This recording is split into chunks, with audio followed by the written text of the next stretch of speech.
మనకి అరుణాచలం యొక్క గొప్పతనం తెలిసిందే. అక్కడ ఉన్న రమణ మహర్షి తాత పరిచయం కొత్తదేం కాదు. కానీ కొందరికే తెలిసిన రమణ మహర్షి తాత యొక్క ఉపదేశ సారం గురించి తెలుసుకుందాం.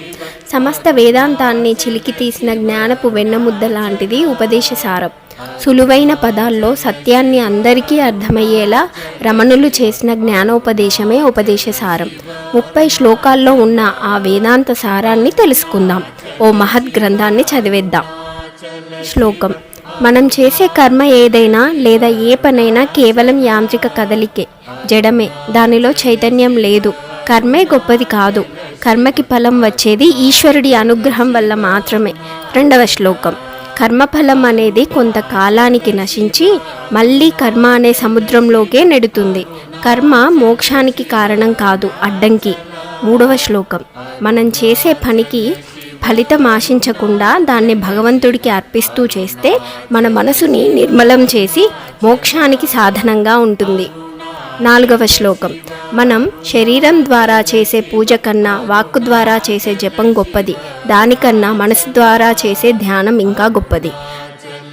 5వ శ్లోకం: ఈ పంచభూతాలు, ఆ సూర్యచంద్రులు, మనలో జీవుడు, ఇవి అన్నీ పరమేశ్వరుడి స్వరూపమే అని తెలుసుకొని చేసే పూజనే అసలైన దైవ పూజ అని చెప్తున్నారు మహర్షి. 6వ శ్లోకం: బయటకి గట్టిగా చేసే స్తోత్ర జపాల కంటే చిన్న స్వరంతో చేసే జపం గొప్పది. దానికంటే మానసిక జపం, ధ్యానం గొప్పవి.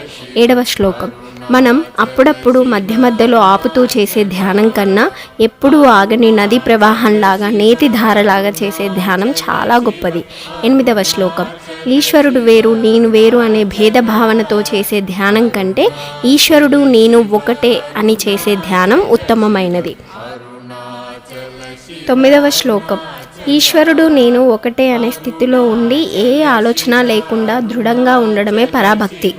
10వ శ్లోకం: మనసు ఆత్మలో, ఆత్మతో నిష్టగా ఉండే స్థితియే కర్మభక్తి, రాజజ్ఞాన యోగములు. ఇదే అసలైన రహస్యము. మిగతా 20 శ్లోకాలేంటో వచ్చే 2 వీడియోల్లో తెలుసుకొని ఈ మహాగ్రంథాన్ని హృదయంలో నింపుకుందాం. ఓం నమో భగవతే రమణాయ. శ్రీమాత్రే నమః.